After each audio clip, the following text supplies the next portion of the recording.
Assalamualaikum warahmatullahi wabarakatuh. Yang terhormat dosen pengampu Ibu Wahyu Arini, Magister Pendidikan, selaku dosen mata kuliah Perkembangan Peserta Didik, dan teman-teman yang kami banggakan. Puji dan syukur atas kehadiran Allah Subhanahu wa Ta'ala, di mana pada hari ini kita dapat melaksanakan presentasi seperti biasanya. Dan sholawat serta salam tak lupa pula kita curahkan kepada junjungan kita, yaitu Nabi besar Muhammad SAW. Kami dari kelompok 4 ingin mempresentasikan hasil diskusi kami yang berjudul Perkembangan pada Orang Dewasa. Assalamualaikum warahmatullahi wabarakatuh. Perkenalkan, nama saya Digita Putri. Di sini saya ingin menjelaskan materi tentang faktor-faktor yang mempengaruhi orang dewasa. Yang pertama yaitu kekuatan fisik. Ada banyak individu kekuatan fisiknya mencapai usia pertengahan 20 tahun.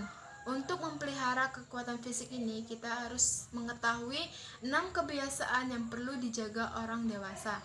Yang pertama yaitu sarapan pagi. Tentunya orang dewasa ini mampu menyempatkan diri untuk sarapan pagi, karena sarapan pagi ini sangat berpengaruh oleh pikiran kita, supaya kita dapat berkonsentrasi agar menghindari mengantuk atau tidak berkonsentrasi. Yang kedua yaitu makan secara teratur. Tentunya orang dewasa ini mampu manajemen waktu, di mana dia harus makan, di mana dia harus bekerja, di mana dia harus beristirahat. Yang ketiga, makan secukupnya untuk memelihara badan yang normal. Orang dewasa ini mampu menganalisis di mana dia harus makan banyak, di mana dia harus makan tidak banyak. Yang keempat, tidak merokok. Orang dewasa ini mampu berpikir secara logis untuk mengembangkan dirinya, karena merokok ini mampu membunuh orang, karena merokok ini tidak sehat bagi kesehatan tubuh. Yang kelima, olahraga secukupnya. Tentunya orang dewasa ini mampu berolahraga, menyempatkan diri untuk berolahraga. 6. Tidur secara teratur 7-8 jam setiap malam. Orang dewasa ini mampu bisa mengontrolkan diri, di mana dia harus beristirahat, di mana dia harus berpikir, di mana dia harus bekerja, di mana dia harus tidur. Yang kedua, kemampuan motorik. Kemampuan motorik orang dewasa ini mencapai kekuatan usia 20-30 tahun. Kecepatan respon maksimal terdapat antara usia 20-30 tahun. Orang dewasa ini mampu berpikir secara logis, karena kemampuan motorik ini membahas tentang kemampuan. Jadi orang dewasa ini mampu, di mana dia harus manajemen waktu, di mana dia harus menganalisis waktu, di mana dia harus bisa memotivasi seseorang. Yang ketiga, kemampuan mental. Nah, orang dewasa ini harus bisa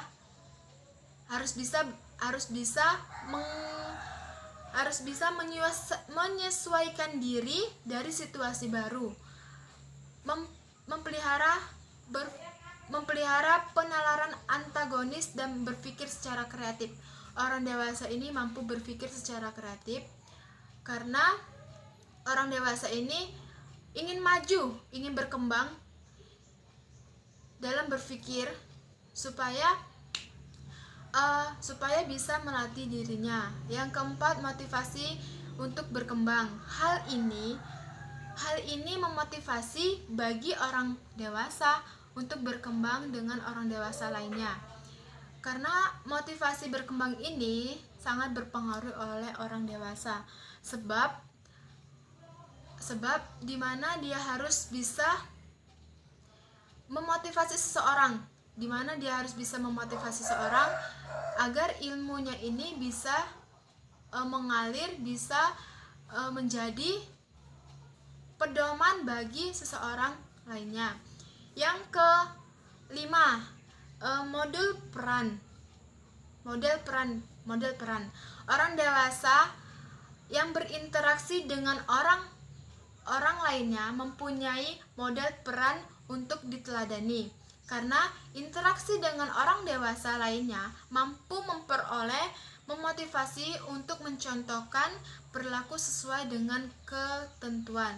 Orang dewasa ini model peran. Mengapa? Karena orang dewasa ini dia harus bisa menjadi motivasi dimanapun dia berada. Dia juga harus bisa menjalani hubungan dengan masyarakat lainnya, mampu berinteraksi, mampu bersosialisasi dengan siapapun. Nah, itu saja dari saya, materi dari saya, pembahasan dari saya. Jika ada kesalahan kata, saya mohon maaf, pada saya mohon ampun. Wassalamualaikum warahmatullahi wabarakatuh. Baiklah, di sini saya akan menjelaskan tentang karakteristik perkembangan pada orang dewasa. Pertama, perkembangan fisik. Perkembangan fisik seseorang yang telah dewasa akan mencapai kematangannya.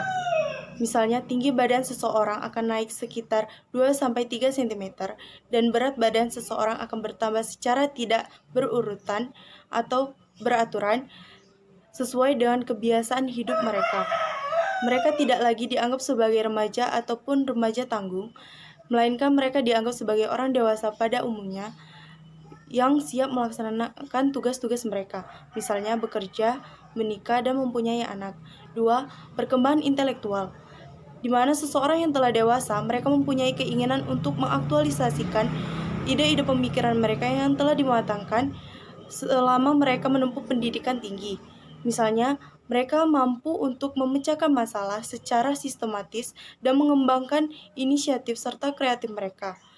Ketiga, perkembangan moral, di mana seseorang yang telah dewasa, mereka akan mempunyai sikap mandiri dalam kehidupan sehari-hari maupun sikap mandiri dalam pekerjaan. Keempat, perkembangan bahasa. Seseorang yang telah dewasa, mereka akan menggunakan bahasa yang singkat dan sedikit saat mereka menyampaikan aspirasi ataupun pendapat mereka. Kelima, perkembangan motorik, di mana perkembangan motorik ini berkaitan dengan otot dan gerak tubuh seseorang. Kemampuan motorik pada orang yang telah dewasa akan lebih kuat dan sehat. Kemampuan motorik yang kuat dan sehat akan cenderung lebih baik dalam melaksanakan pekerjaannya yang membutuhkan kemampuan fisik. Contohnya, pekerjaan tukang panggul di pasar. Mereka yang telah dewasa akan mempunyai kemampuan motorik yang kuat untuk mengangkat beban berat dari satu tempat ke tempat yang lain. Kemudian, perkembangan emosi, di mana seseorang yang telah dewasa, mereka akan mampu untuk mengendalikan emosi mereka dalam memecahkan masalah ataupun dalam menghadapi masalah. Namun, banyak seseorang yang telah dewasa tapi masih stabil dalam emosinya. Ini cenderung karena mereka belum dapat menyesuaikan diri dan masih terbawa dari masa remaja yang pernah mereka lalui. Kemudian perkembangan karir. Seseorang yang telah dewasa, mereka akan menggunakan pemikiran yang matang dalam melaksanakan pekerjaan atau karir mereka. Jadi, pada saat mereka mengalami masalah dalam pekerjaan, mereka akan memikirkan solusi secara matang agar karir atau pekerjaan mereka ini berkembang dan maju. Assalamualaikum warahmatullahi wabarakatuh. Baiklah, saya akan menjelaskan tentang kebutuhan-kebutuhan orang dewasa.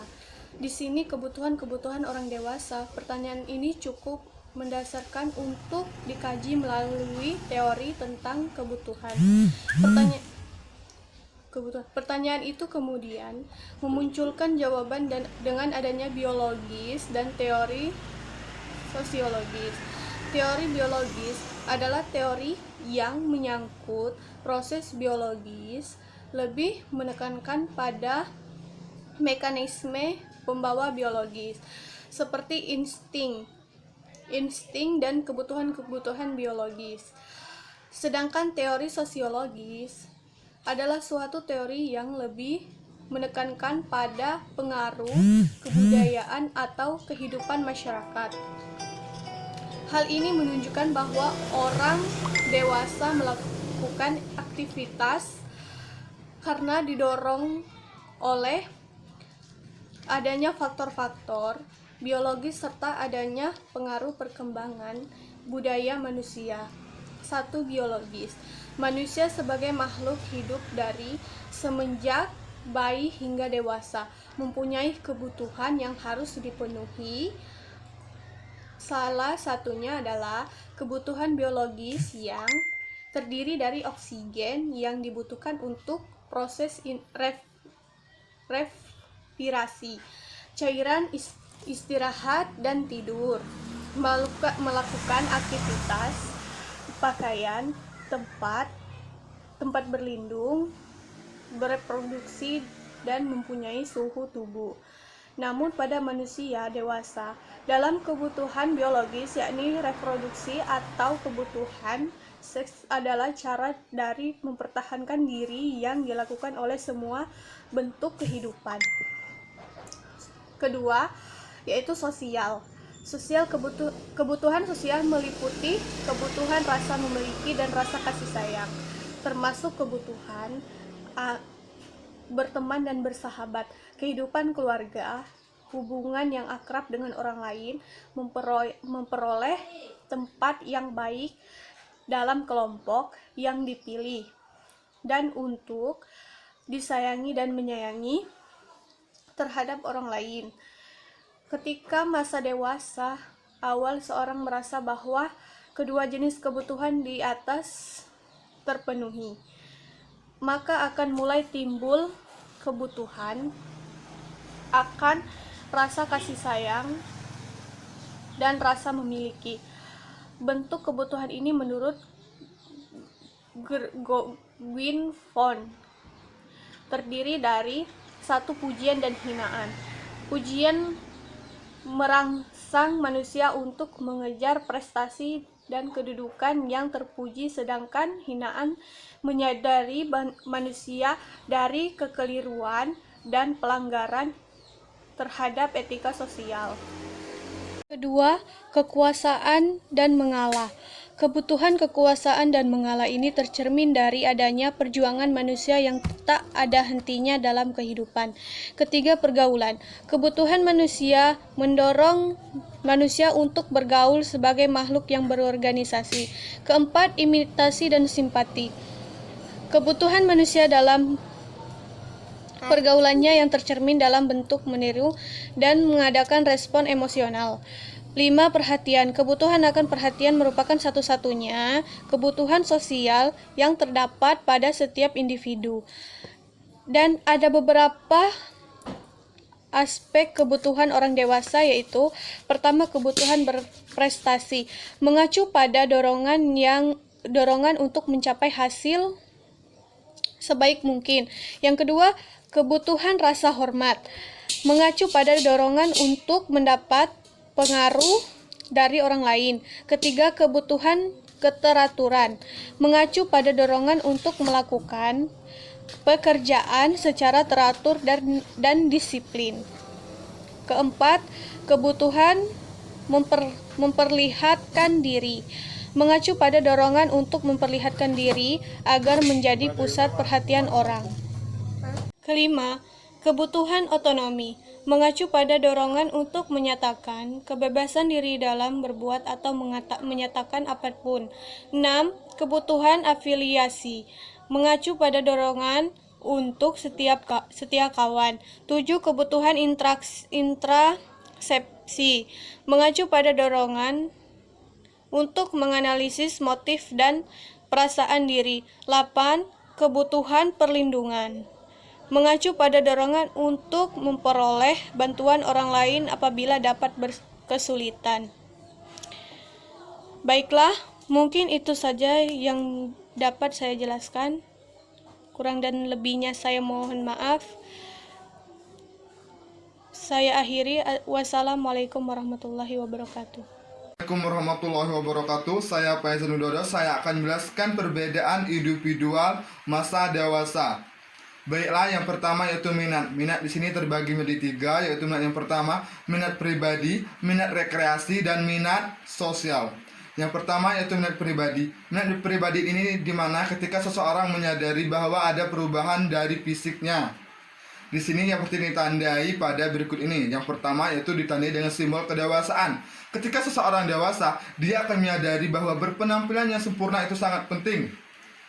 Selanjutnya itu simbol status. Simbol status ini yaitu ketika seseorang sudah dewasa, dia akan mencari status sosialnya dalam masyarakat atau dalam lingkungan tertentu. Selanjutnya yaitu simbol uang. Di sini ketika seseorang sudah dewasa, dia akan merasa bahwa uang itu sangat penting karena uang itu dapat memenuhi kebutuhannya dalam bersehari-hari. Selanjutnya yaitu minat rekreasi. Minat rekreasi ini di mana rekreasi itu merupakan kesegaran pikiran seseorang. Jadi seseorang dewasa dia akan mencari kesegaran pikiran supaya dia bisa fit kembali. Adapun yang mempengaruhi faktor-faktor yang mempengaruhi rekreasi yaitu yang pertama yaitu kesehatan. Jadi, jika kita sehat, maka orang dewasa akan tetap berekreasi. Selanjutnya yaitu faktor waktu. Orang dewasa akan lebih merasa kekurangan waktu dibandingkan orang yang remaja. Selanjutnya yaitu faktor status perkawinan. Orang dewasa ketika dia sudah menikah, otomatis waktunya lebih tersita sama keluarga. Jadi, rekreasinya itu hanya dilakukan dalam lingkungan rumah saja. Yang ketiga yaitu status sosial, golongan, dan segala macam. Jadi, ketika seseorang punya status sosial dan golongannya, mereka lebih banyak waktu berekreasi bersama status sosial tersebut atau kelompok-kelompok sosial tersebut. Selanjutnya itu status jenis kelamin. Jenis kelamin. Seorang wanita yang sudah menikah otomatis rekreasinya itu hanya dilakukan di rumah bersama keluarganya atau quality time. Selanjutnya itu penerimaan sosial. Orang yang populer akan banyak melakukan rekreasi dibandingkan orang yang tidak populer karena dia lebih banyak waktu. Yang ketiga yaitu minat sosial. Minat sosial ini dimana ketika seseorang sudah dewasa, dia akan tahu di mana letak jati dirinya untuk bersosialisasi dalam masyarakat tersebut. Seperti lingkungan sekolah, perguruan tinggi, lingkungan masyarakat, lingkungan kelompok tersebut. Dia akan meletakkan jati dirinya dan di mana letak dia. Dia akan mengambil peran penting dalam suatu letak organisasi atau letak lingkungan tersebut. Beda berikutnya perbedaan individual masa dewasa yaitu kepribadian. Kepribadian ini dimana ketika seseorang pada masa ini menyadari bahwa kualitas pada orang dewasa itu berbeda-beda. Jadi bagaimana dia menentukan kualitas berperilakunya tersebut. Selanjutnya yaitu ciri-ciri kepribadian itu tersendiri. Orang dewasa itu dapat kita lihat dari yang pertama yaitu karakteristiknya. Karakternya di sini maksudnya itu etika seseorang dewasa. Selanjutnya yaitu temperamental. Bagaimana seseorang dewasa ini bisa mengatur emosinya. Yang selanjutnya lagi yaitu sikap. Sikap ini bagaimana cara dia bisa berpikir positif atau negatifnya ke arah pikirannya. Selanjutnya yaitu stabilitas. Di sini bagaimana mereka bisa mengontrol emosional mereka itu sendiri. Dan selanjutnya itu tanggung jawab. Seseorang dewasa dia pasti memiliki rasa tanggung jawab yang tinggi karena dia sudah dibebani oleh tanggung jawab yang besar. Selanjutnya itu stabilitas. Stabilitas di sini maksudnya bagaimana terbuka atau tertutupnya seseorang dewasa itu tersendiri. Baiklah, yang ketiga perbedaan individual masa dewasa yaitu keterampilan atau kecakapan seseorang itu sendiri. Kecakapan seseorang itu sendiri tidak semerta-merta dibawa oleh kelahiran atau secara turun-menurun. Kecakapan seseorang bisa diperoleh melalui pengalaman, pemahaman, dan ilmu-ilmu yang dia dapat sebelumnya. Kecakapan seseorang sendiri juga akabilitas. Kecakapan seseorang di sini dibedakan menjadi 2 kategori, yaitu yang pertama kecakapan nyata dan kecakapan potensial. Kecakapan nyata ini adalah kecakapan yang ia peroleh atau ia dapatkan dari pengalaman-pengalaman atau kecakapan yang ia peroleh, yang ia asah sendiri. Sedangkan kecakapan potensial yaitu kecakapan yang ia peroleh dari turun-temurun atau dari kelahiran. Ya seperti itu. Baiklah, itulah materi yang dapat saya sampaikan hari ini. Lebih dan kurang saya mohon maaf ya. Saya akhiri. Wassalamualaikum warahmatullahi wabarakatuh.